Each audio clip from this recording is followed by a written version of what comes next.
This afternoon, my heart is heavy. My heart goes out to the family and the friends of the man who was killed last night on the streets of our city. I mourn with you. I'm going to support the police chief and the district attorney in apprehending and holding accountable those who are responsible for the homicide last night. I stand here with the police chief and the district attorney to again denounce the violence. The tragedy of last night cannot be repeated. All of us must take a stance against violence. And it doesn't matter who you are or what your politics are. We have to all stop the violence. For those of you saying on Twitter this morning that you plan to come to Portland to seek retribution, I'm calling on you to stay away. You, of course, have a constitutional right to be here, but we're asking you to stay away and work with us to help us de-escalate this situation.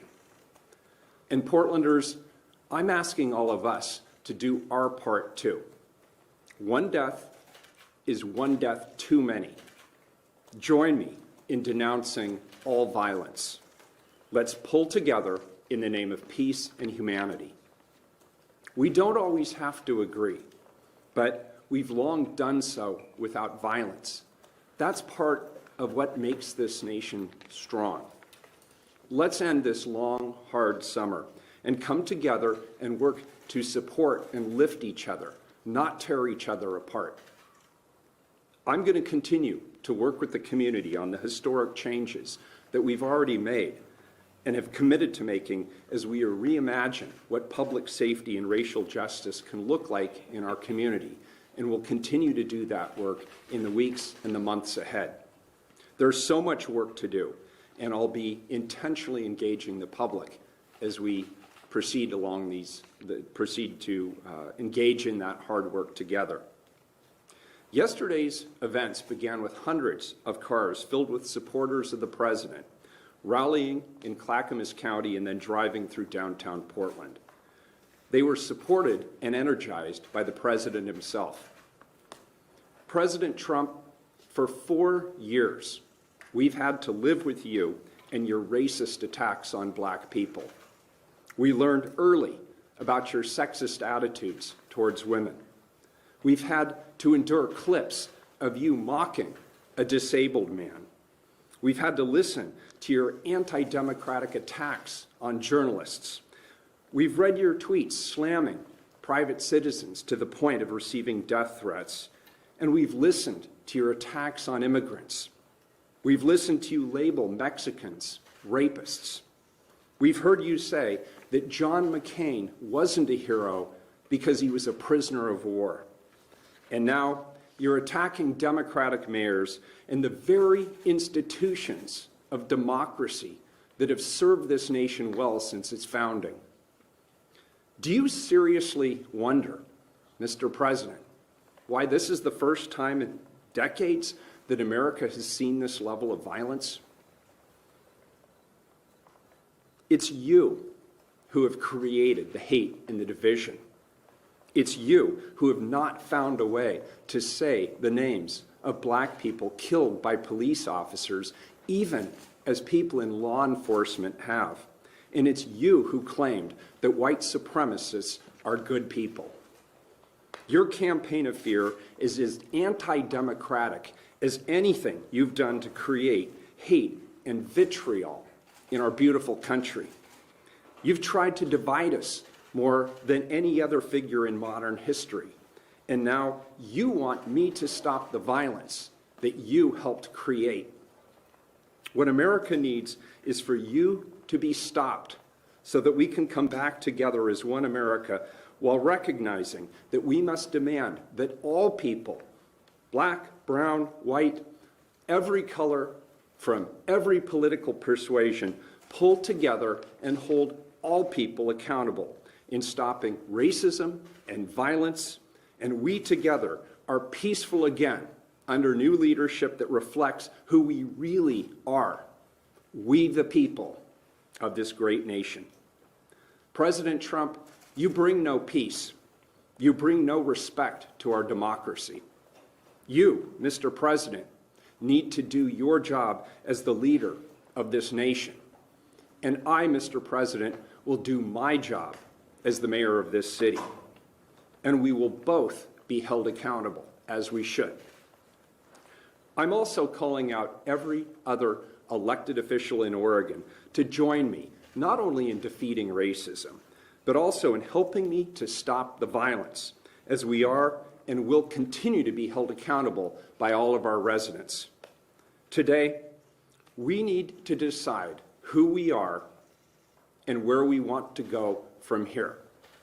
Don't let this be the spark that sets off an acceleration of hostilities in our beautiful city. Those are not our values. What happened last night does not move us forward. It sets us back. I know the values of this community. I was born and raised here. I found my living here. I raised my family here. This is where I want to be, and I know the values of this community. We want to protest powerfully and peacefully. We believe that Black lives matter, and we believe that it's the responsibility of our leaders to ensure that the systems that we have in place to protect and serve do so equitably. Let's engage with each other in thoughtful dialogue about reform and use the power of our shared values to move forward together. We must recommit our energy and our resources to advancing the work of reform and the transformation of our systems. We've seen the positive power of collective and focused and nonviolent action. We've seen the change. Our responsibility to each other is to keep moving forward. Portland is counting on its leaders, the city, the county, the state, our federal partners, to partner and use the collective power of our officers to create a better future for all of us. Thank you. Welcome back, everyone. I'm going to dig into the Portland mayor's pathetic excuses and deflections for yet more political violence in his city. But first, just let me take a quick moment to tell you about this special offer from this episode's sponsor, My Patriot Supply. When you see what's going on in our country right now, there's plenty to be concerned about. Social unrest is making life very uncomfortable, and it could quickly get worse. Will we have severe food shortages this time? Will supply chains get cut off if people can't work? Will you even be able to go to the grocery store? These are realistic dangers, so don't let yourself be caught unprepared. Here's what to do right now. Go to www.preparewithdronetek.com and start building your emergency food supply today. The experts at My Patriot Supply are the only people I trust and use. And right now, you can save $100 off a full 4-week supply of delicious, nutritious meals the whole family will love. My Patriot Supply makes it easy to be prepared at all times. And saving $100 off a life-saving 4-week supply of food is too good to pass up. The second half of 2020 is gonna be wild. So go to preparewithdronetek.com and get ready right now. That's preparewithdronetek.com. Do it now. So back to the Portland mayor blaming Trump and racism for the murder of a white man by a white communist, another white guy. It's just, wow. He takes no responsibility and just repeatedly lies about Trump. And I'm sure you guys caught that because I'm going to make it obvious in the video. And you've heard these lies multiple times.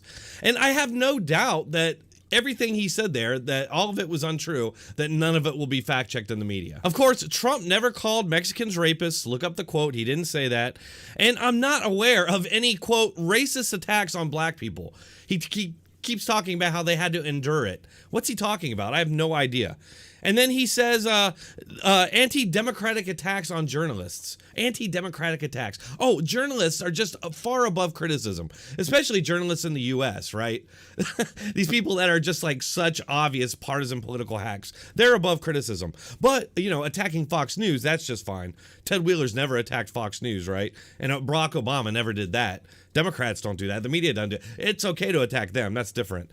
And then the granddaddy of all lies, he said it once again, that Trump called white supremacists good people. And there's different variations of that claim, but they're all lies. It's a long debunked dead horse. But again, he won't get fact checked on it by anybody but folks like me, which is just really sad. So what we're watching right now is the Democrats slowly realizing that they've screwed themselves by backing these violent communists. And, for a long time, they and their media just denied that it was happening for months. Democrats called it a conspiracy theory. Let's not forget that it was Trump who sent federal forces to try and quell this violence when it began. And really, it had been going on for a long time before that. Especially when we're talking about Portland, violence with Antifa and by all means necessary and now BLM, that stuff's been going on there a long time before Trump got there. And we got to remember this. It's not Republicans rioting. It's not Trump supporters. It's a cadre of far left extremists of various stripes. You got socialists, Marxists, communists, and anarchists. Anybody who looks into the groups that are organizing can see this. They're very open about it. It's not a secret. They claim that that this is Trump's fault, yet this is happening in Democrat-run cities, okay? And the people protesting, they're protesting all these things, yet these things that are happening to them, they quote systemic racism, it's happening in Democrat-run cities that they continue to vote for, but it's Trump's fault. And so, it's no surprise at this point that the Democrats are echoing the media. And actually, it's not that. Biden is the one that actually put out the marching orders yesterday and started blaming Trump. So what happens? The media follows suit and starts doing the same thing. And lastly here, real quick, I just want to remind everybody that, it was the Democrat media that popularized conspiracy theories like hands up, don't shoot, that led to real violence and destruction. And these excuses are still used as justification to this day for violence and rioting. That's not Trump's fault. And, nobody in the media ever paid a price. None of the Democrats or in the media paid a price for spewing those lies. The fact that this is all happening in Democrat-run cities doesn't seem to matter because there's no scrutiny or criticism of Democrat policies anywhere in the media. Where can you find it? It's nowhere. It's not in the late night shows. It's not in the comedy shows, the political comedy shows. No, they just kind of get to skate. And so this is what, this is what's going on in our country now, where we used to have a free press, but now it's nowhere to be found in our former fourth estate. From right now until the election, all we're going to hear is how all this violence is Trump's fault because they can't stop it at this point. It takes months for the American people to sort of change their position, on politics and who they're supporting. They're not going to stop this. But the American people have seen enough of it. So I think that this reaction is late, and I don't think it'll work, but it is an act of desperation, and we're going to see more of it. They're going to continue to turn up the rhetoric, turn up the heat, while they're blaming Trump for inciting this violence. It's going to be them out there calling Trump an existential threat, calling Trump and his supporters evil racists, to incite their followers to go out there and continue destroying, rioting, and looting. That's all I have for today, folks. Please hit that like button, share, and subscribe if you enjoyed this video. It really helps this channel. If you'd like to support this channel by donating, you can do so by using one of the platforms that are listed in the description or the pinned comment. Thanks for watching, everybody. Keep coming back.